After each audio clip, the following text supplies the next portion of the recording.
우리 앞뒤 좌우에 계시는 성도님들과 인사하도록 하겠습니다. 오늘은 이렇게 인사하십시다. 성도님은 역전의 명수이십니다. 자, 한 번 더. 성도님은 역전의 명수이십니다. 아멘. 이 운동 경기에 묘미가 있다고 한다면 그것은 역전승에 있는 것 같습니다.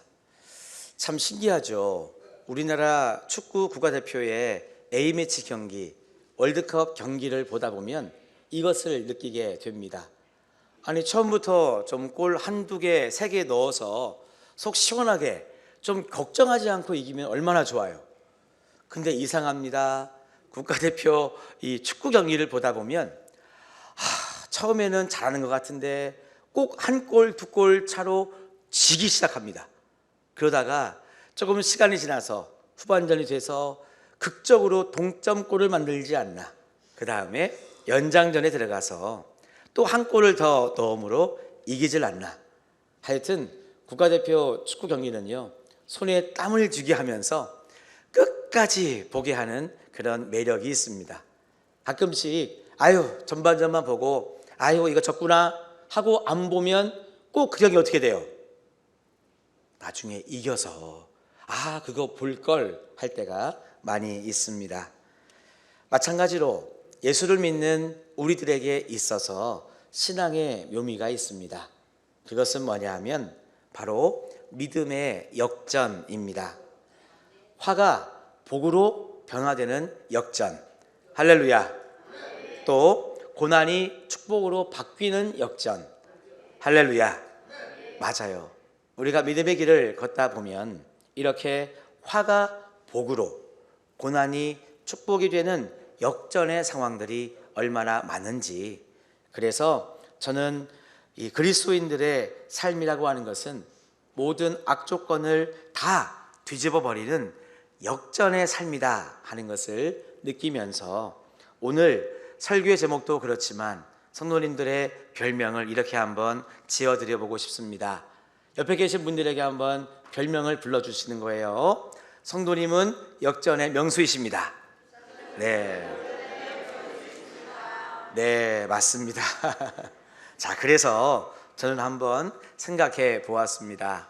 지난 한 주간 동안 우리 성도님들은 무엇을 뒤집고 싶어 하실까? 이것을 생각하다 보니까요, 제 마음속에 두 가지가 떠올랐습니다. 우리 성도님들은 이거를 좀 뒤집고 싶어 할 것 같다. 첫 번째는 뒤틀린 인간관계입니다. 맞습니까? 맞다는 친구가 있습니다.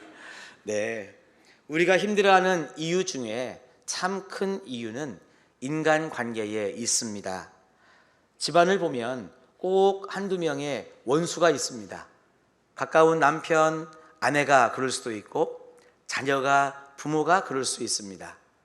또는 가까운 친척들 중에, 형제 자매들 중에 원수 같은 존재가 있을 수 있습니다.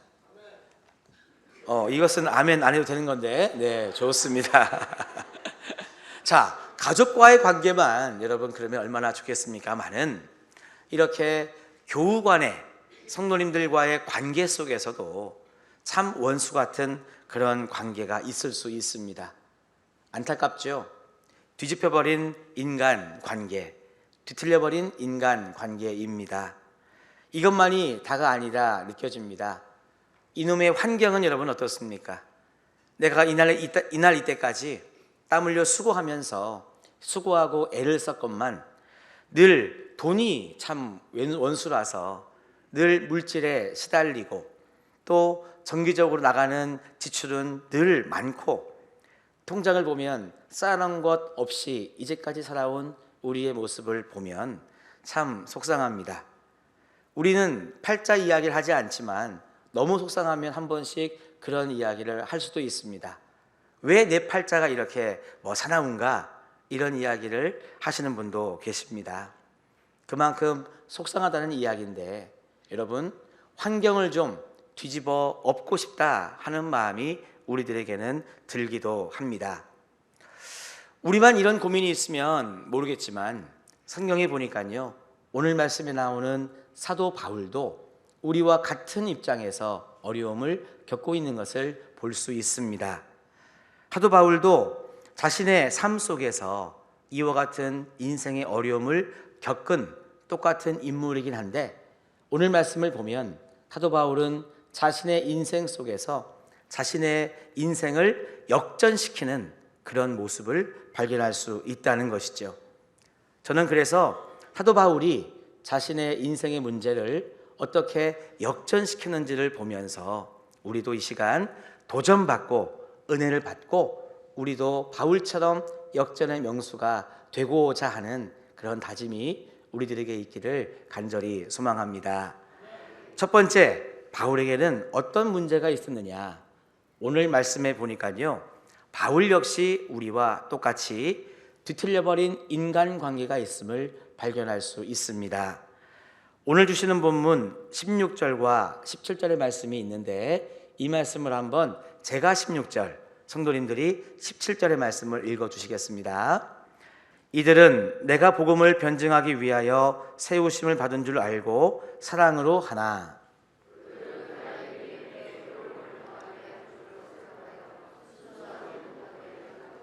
그리스도를 전파하느니라. 아멘. 자, 지금 이 화면에 나온 말씀에 보니까요, 16절과 17절에 한 부류의 사람의 무리가 나오고 있습니다.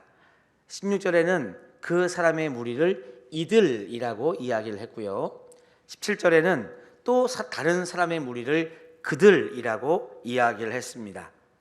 같은 사람들인 것 같지만 사실은 다른 사람들입니다. 16절에 이들이라고 하는 사람들은 바울을 잘 따르고 바울을 돕는, 협력하는 그런 사람들이었습니다. 그런데 17절에 나오는 그들이라고 하는 사람들의 무리는요, 정반대 사람들인 거예요. 바울이 잘 안 되는 것을 좋아하는 그런 무리가 17절에 그들의 무리입니다.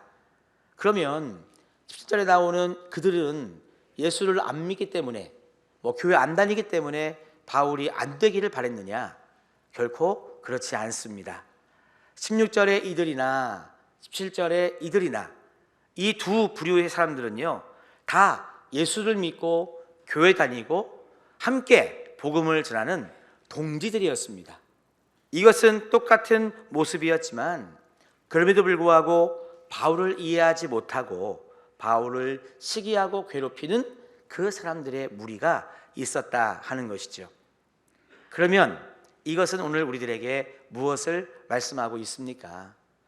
천하의 사도 바울 선생님도 이렇게 인간관계의 어려움을 겪고 있다는 것을 우리는 발견할 수 있다는 것이죠. 그러면 우리의 관심사는 여기에 있습니다. 그래서 바울 선생님은 어떻게 뒤틀려버린 인간관계의 어려움을 극복하고 있는가, 이것을 한번 보고자 합니다. 주시는 말씀 18절에 보면 그 정답이 나와 있습니다. 우리 한번 18절의 말씀을 다 같이 읽어보시겠습니다. 그러면 무엇이냐? 거칠애로 하나 참으로 하나 무슨 방도로 하든지 전파되는 것은 그리스도니 이로써 나는 기뻐하고 또한 기뻐하리라. 아멘. 지금 바울은요, 불편한 인간관계를 이렇게 극복하고 있습니다. 저를 따라 합시다. 예수 그리스도를 믿는 믿음으로. 맞아요. 지금 바울은 뒤틀린 인간관계의 어려움을 어떻게 극복하고 있냐 하면 거기에 집중하지 않는다는 것입니다. 오히려 예수 그리스도를 믿는 믿음으로 이 관계의 어려움을 극복하고 있다는 것입니다. 바울은 일단 인정하고 있어요. 그래, 너희들과 나는 지금 관계가 불편한 것 사실이다. 맞아, 너희들이 지금 바라는 바는 내가 이 불행하게 되는 것을 너희들 바라고 있지 않느냐. 오케이, 나도 알고 있어. 오케이, 너희들의 마음을 나 이해해. 하지만 나는 너희들이 나를 그렇게 안 되기를 바라고 불행하기를 바라고 나에 대하여 반대하는 것, 여기에 나는 마음을 쓰지 않아. 나는 오히려 예수 그리스도를 믿는 믿음에 나는 더 집중하고 있어.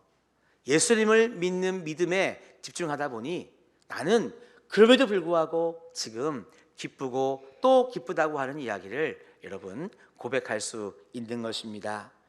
맞아요. 바울도 불편한 인간관계가 있었지만 지금 바울은 그 사람들을 보지 않고 예수 그리스도를 바라보면서 걸어가고 있습니다.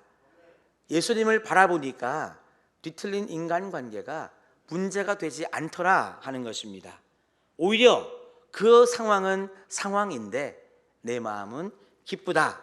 이것이 바울의 고백입니다. 그러면 여러분, 하나님의 역설 시리즈 두 번째 말씀으로 역전의 명수라고 하는 말씀을 준비한 저에게 여러분 귀한 깨달음이 이렇게 왔었습니다. 뭐냐 하면 하나님을 믿는 사람들, 우리들이 뒤집을 수 있는 역설적인 삶은 무엇인가? 여러분 저를 따라해 보십시다. 내가 믿는 대상은 예수 그리스도다. 네, 여러분 이 사실이 얼마나 중요한지 모릅니다. 내가 믿고 의지하고 따라가야 될 대상은 예수 그리스도, 우리 하나님 한 분밖에 없다는 것을 다시금 오늘 이 자리에서 우리는 고백을 해야 된다는 사실입니다. 사람, 내 주변에 함께하는 많은 이웃들은요, 우리가 믿어야 될 대상이 아니라고 하는 것입니다. 따라합시다. 사람은 사랑해야 될 대상이다. 맞아요. 여러분, 사람은요 믿음의 대상이 아니고 사랑해 주어야 될 대상인 줄로 압니다. 아직도 여러분 사람을 믿을 만한 존재로 여기고 계십니까? 내가 몇십 년 동안 알아온 친구이기 때문에, 절친이기 때문에, 베프이기 때문에, 또 내 형제 자매이기 때문에, 내 친척이기 때문에, 같은 교회 다니는 교인이기 때문에 여러분 그 사람이 믿을만 하십니까? 그러면 제가 예언 하나 해드릴 수 있습니다. 내가 그렇게 믿었던 그 사람으로부터 우리는 상처를 받습니다. 여러분 우리는요 어디에 상처를 받는 줄 아십니까? 다른 것에서 상처를 받지 않습니다. 또한 남에게 상처를 받지 않습니다. 내가 잘 아는 사람, 정말 저 사람은 믿을 수 있어 해서 믿음을 주었던 그 사람에게 우리는 상처를 받는 것입니다. 그래서 저는 거꾸로 이렇게도 한번 생각해 봅니다. 사람을 더 이상은 믿으면 안 되겠다. 아, 사람은 정말 믿을 수 있는 대상이 아니구나. 이렇게 느껴지시는 분들이 사실은 사람을 사랑할 수 있습니다. 우리 사랑하는 성도 여러분, 사람으로부터 받는 상처에서 자유하고 싶지 않으십니까? 그렇다라고 한다면 분명히 우리는 고백을 해야 되는 것입니다. 내가 믿을 대상, 의지할 대상, 내가 정말 내 삶을 전적으로 맡길 수 있는 대상은 하나님 한 분밖에 없다. 나의 구원자이신 예수 그리스도만이 내가 믿을 대상이요 내 삶을 맡겨드릴 대상이다. 이와 같은 우리의 신앙 고백 속에 여러분 사람이라고 하는 존재는 내가 사랑해야 될 대상이구나 라고 인정할 때 우리는 상처로부터 자유할 수 있습니다. 여러분 사람이라고 하는 존재는요 원래 그렇게 불완전하고 믿을 수 없는 존재입니다. 이것이 인정돼야만 사람을 사랑할 수 있고 긍휼히 여길 수 있는 것입니다. 하나님께서 우리 곁에 그러면 가족, 친구, 선생님, 동역자 이렇게 많은 사람들을 내 곁에 두신 이유는 뭘까요, 여러분? 이들을 믿으라고 우리들에게 주신 것입니까? 아닙니다. 이들을 믿으라고 주시는 것이 아니라 따라합시다. 이들을 사랑하라고. 맞습니다. 우리 곁에 두신 많은 사람들은 하나님께서 이 땅에서 사랑하고 또 사랑하고, 사랑하지 못하는데, 사랑하기 어려운데 그래도 사랑하고 사랑하고 사랑하고, 이렇게 여러분 사랑의 훈련을 계속해서 감당하다가 천국까지 오라고 우리들에게 사랑의 훈련, 사랑의 연습, 하나님을 정말 사랑하듯 예수님을 사랑하듯 사랑하라고 우리 곁에 이 많은 영혼들을 두신 줄로 믿습니다. 그래요 여러분, 우리에게 상처를 주는 사람들은 남이 아니라 가족이고 또한 교인이고 나와 정말 가까운 그런 사람들이 나에게 상처를 줍니다. 그렇기 때문에 우리의 많은 이웃들은 믿음의 대상이 아니요 사랑의 대상이라고 하는 것입니다. 하나님은 우리 사람이 예수를 믿으면 그 믿는 그때로부터 천국에 이를 때까지 정말 선하게 살 것이다, 정말 온전하게 살 것이라고 하나님이 생각해서 우리를 구원해 주신 게 아닙니다. 분명 예수 믿어 구원받아도 곁길로 빠져가고 욕심 부리고 아웅다웅하며 살 것을 하나님은 아시면서도 우리를 크게, 더 크게 많이 사랑하시기 때문에 우리를 구원해 주셨습니다.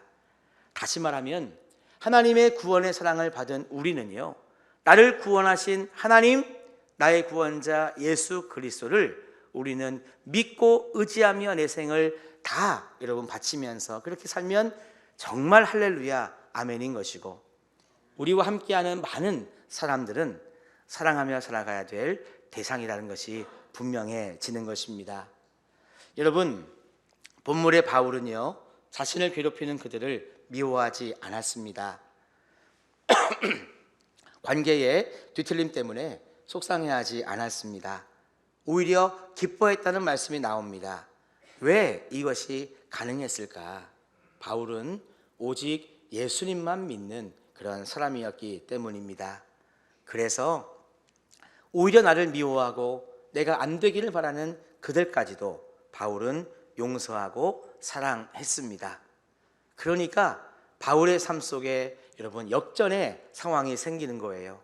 속상하고 화가 나는 것이 아니라 오히려 기쁨이 샘솟듯 넘치는 그 역설적인 신비를 바울은 맛보면서 오늘도 살아갔던 것입니다. 사랑하는 성도 여러분, 예수님을 믿는 자들이 느낄 수 있는 역설적인 신비, 바로 그것은 예수님을 온전히 믿고 사람을 사랑할 때에 느낄 수 있는 참된 기쁨인 줄로 믿습니다. 두 번째입니다. 바울은요 오늘 어떤 자신의 문제를 역전시키고 있는가? 말씀해 보니까 바울도 우리와 같이 환경적인 어려움 속에 놓여 있는 것을 알 수 있습니다. 우리 한번 12절의 말씀을 다 같이 읽어보시겠습니다. 자, 12절입니다. 시작. 형제들아,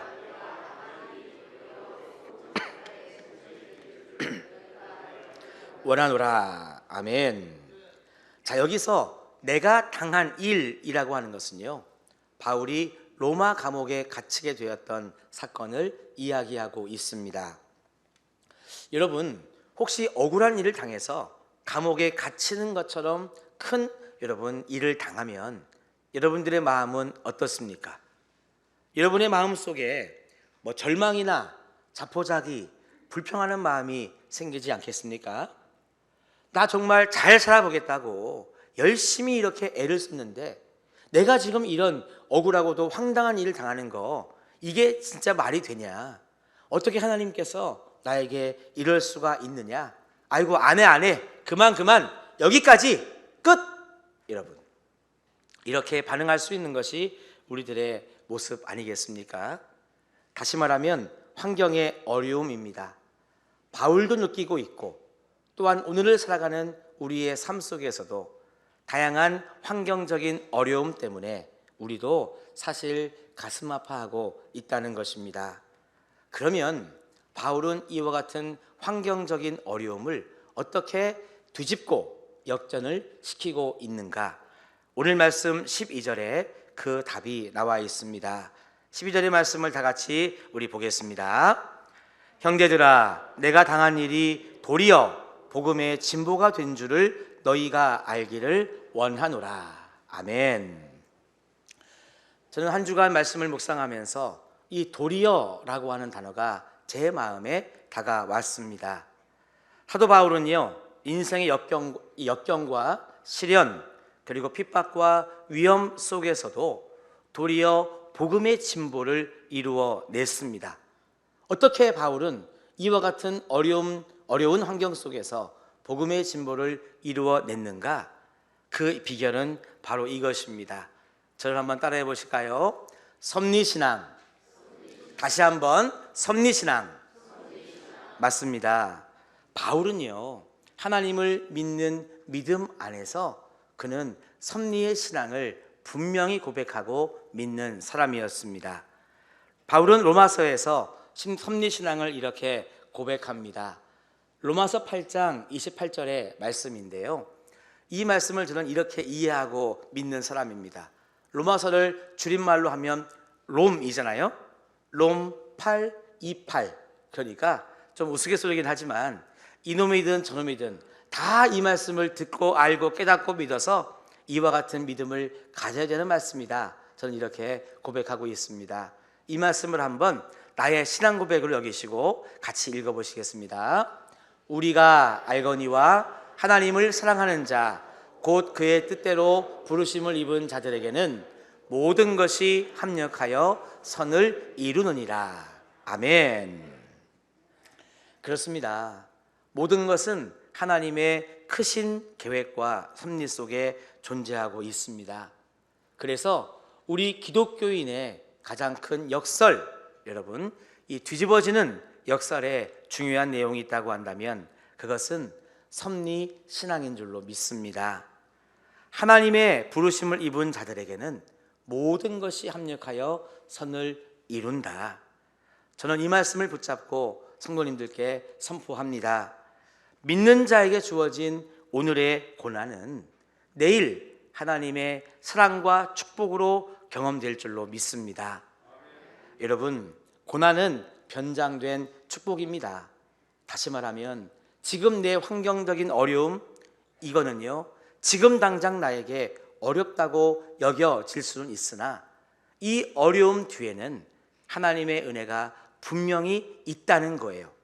하나님은 이 고난도, 이 역경도 나에게 필요하기 때문에 하나님의 크신 계획 속에 주신 것이지 우리를 그냥 포기하고 내버려 두셔서 이런 어려움이 우리들에게 오는 것이 아니라고 하는 것입니다. 여러분 한번 따라 합시다. 섭리신앙. 섭리신앙. 맞아요. 하나님께서는 모든 것을 통해서 우리에게 선한 결과를 주시고자 오늘도 우리들에게 역사하시는 사랑의 하나님 아버지이십니다. 우리나라가 잘하는 것 중에 이 골프를요 참 잘합니다. 그래서 이 세계에서 유명한 골프 선수 중에 우리나라 선수들이 많이 있습니다. 그 중에 신지혜 선수라고 하는 우리 선수가 있습니다. 화면에 보면 우승 트로피를 딱 안고 웃고 있는 이 선수가 신지혜 선수인데요. 사실 이 선수의 이 과거의 이 삶을 돌아보면 이렇게 참 웃기까지 얼마나 많은 어려움이 있었는가를 알 수 있습니다. 이 신지혜 선수는요, 골프를 할 수 없는 어려운 가정에서 태어났습니다. 아버지가 한 달 사리비가 80만 원을 받는 개척교회 목사님이셨습니다. 그래서 그런 가정 여건을 생각해 보면 골프라고 하는 이 운동을 배우기에는 참 어려웠을 것이다 우리가 생각이 되죠. 그런데 엎친 데 덮친 격으로 이 신지혜 선수가 중학교 때에 가정적인 어려움을 당했습니다. 어머니와 동생들이 차를 타고 가다가 교통사고를 당한 거예요. 그래가지고 어머니는 돌아가시고 동생들은 큰 이제 부상을 입었습니다. 특히 막내 동생은 목이 이렇게 돌아가고 이렇게 할 정도로 아주 중상을 입었습니다. 이런 신지혜 선수의 가정 이야기를 듣던 기자가 이 선수에게 질문을 하는 거죠. 운동선수로서는 참 어려운 상황을 겪었는데 어떻게 이것을 극복하고 이런 참 영광스러운 자리에 앉게 됐냐고 기자가 물어봤습니다. 그러니까 신지혜 선수가 계속해서 자신의 이야기를 합니다. 사실 집안이 많이 어려웠습니다. 어머니가 돌아가시기 전에도 우리 집에 빚이 참 많았어요. 근데 어머니가 이렇게 사고로 돌아가신 다음에 받은 사망 이 보상금으로 우리 가정의 빚을 갚고 나니 1,700만 원이 남았더랍니다. 아버지가 하루는 자기를 불렀대요. 불러서 이야기합니다. 지혜야, 너도 알지. 엄마가 이렇게 사고로 돌아가신 다음에 우리 받은 사망보험금으로 빚을 다 갚고 나니 1,700만 원이 남았어. 아빠는 이 돈으로 너 이 골프 연습 훈련하는 것에 사용하고 싶다. 이 돈은 엄마의 목숨으로 바꾼 돈이다. 그러니까 너희 다른 마음 먹지 말고 정말 최선을 다해서 이 골프 연습에 훈련에 진짜 마음을 다했으면 좋겠다. 아버지가 이렇게 이야기를 했다는 것입니다. 이 신지혜 선수의 인터뷰를 저도 보는데 참 마음이 아프더라고요. 저는 생각해 봅니다. 한편으로는 신지혜 선수가 참 복된 사람이다. 왜냐하면 그 젊은 날 어린 날 그런 고통을 겪지 않았더라면 혹시라도 골프에 집중하지 못했을 수도 있고 끝까지 그 길을 가지 못했을 수도 있겠다. 왜냐? 더 어려운 여건이 많았으니까. 하지만 어머니가 돌아가시고 동생들을 돌보아야 하는 이 더 어려운 처절한 상황이 있었기 때문에 엄마의 정말 목숨으로 바꾼 돈이라고 하는 이 정말 다른 것과 비교할 수 있는 이것으로 내가 연습을 하고 훈련을 하니 여러분 다른 길로 갈 수 있겠습니까? 곁길로 빠질 수 없는 것이죠. 그래서 저는 분명히 생각해 보는 것입니다. 이렇게 환경이 어려운 사람들은 다 안 돼야 되는 겁니까? 다 망해야 되는 겁니까? 다 이름도 없이 빛도 없이 그냥 여러분 늘 초야에 묻혀서 살아가야만 되는 겁니까? 아니라고 하는 것이죠. 마치 신지혜 선수처럼 우리들에게도 고난, 역경, 어려운 상황들이 다 있지만 하나님께서는 그 또한 사용하셔서 선한 결과를 이루어내시는 섭리의 하나님이시기 때문에 여러분 오늘 우리는요 이 말씀을 분명히 믿어야 된다는 것입니다. 하나님께 부르심을 받은 자들에게는 이 모든 것이 다 합력해서 선을 이루어 가시는 하나님, 오늘의 어려움도 오늘의 눈물도 오늘의 아픔도 하나님은 분명 선하게 사용하셔서 내일에 여러분 좋은 것을 주시려고 애쓰시는 그 하나님 아버지의 마음을 우리는 오늘도 믿고 고백해야 되는 것입니다. 여러분 신지혜 선수의 삶이 특별합니까? 아닙니다. 우리와 똑같은 인생입니다. 그러면 사도 바울 선생님은 특별한 삶을 살았습니까? 아닙니다. 어찌 보면 우리와 똑같은 어려움 속에 살아갔던 신앙의 인물입니다. 하지만 이 두 사람도 그들의 어려운 환경 여건을 역전시켜서 복음을 전했고 또한 훌륭한 선수가 되었던 것처럼 오늘 저와 여러분 우리들의 삶도 충분히 역전될 수 있습니다. 하나님이 역사하시면 우리의 이 어려움은 내일에 여러분 기쁨과 감사로 변화될 줄로 믿고요. 오늘의 고난이라고 하는 것은 내일의 축복으로 분명 다가올 것이기 때문에 하나님이 역사하시면 눈물로 씨앗을 뿌리는 오늘 우리들의 그 눈물의 기도가 내일 기쁨의 단으로 거두어 들여지는 하나님의 축복으로 다가올 것이기 때문에 여러분 오늘도 우리는 그와 같은 하나님의 사랑에 힘입어서 섭리신앙으로 오늘도 우리의 믿음의 삶을 역전시켜 나가야 될 줄로 믿습니다. 오늘의 말씀을 한번 정리해 봅니다. 여러분 어떻게 우리가 우리 하나님 믿는 사람으로서 신앙의 역전의 명수가 될 수 있겠습니까? 그 비결은 나의 믿음의 대상, 내 삶을 맡길 대상은 하나님 한 분밖에 없다. 내 주변의 많은 사람들은 내가 사랑하며 살아가야 될 대상이다. 이것이 분명할 때 우리는 믿음의 역전을 이룰 수 있습니다. 두 번째입니다. 고난은 변장된 축복이라고 하는 것을 믿고 이 고난 어려움까지도 하나님은 섭리하사 분명 내일 좋은 것, 선한 것, 나에게 큰 축복으로 역사하실 그 하나님의 섭리하심을 믿는 신앙이 있을 때 우리는 믿음의 역전을 이루어갈 수 있습니다. 우리 사랑하는 성도 여러분, 저는 여러분들이 믿음의 이 역전의 명수가 다 되시기를 축복합니다. 우리 그러한 마음으로 옆에 계신 분들을 이렇게 축복하십시다. 성도님은 역전의 명수이십니다. 아멘.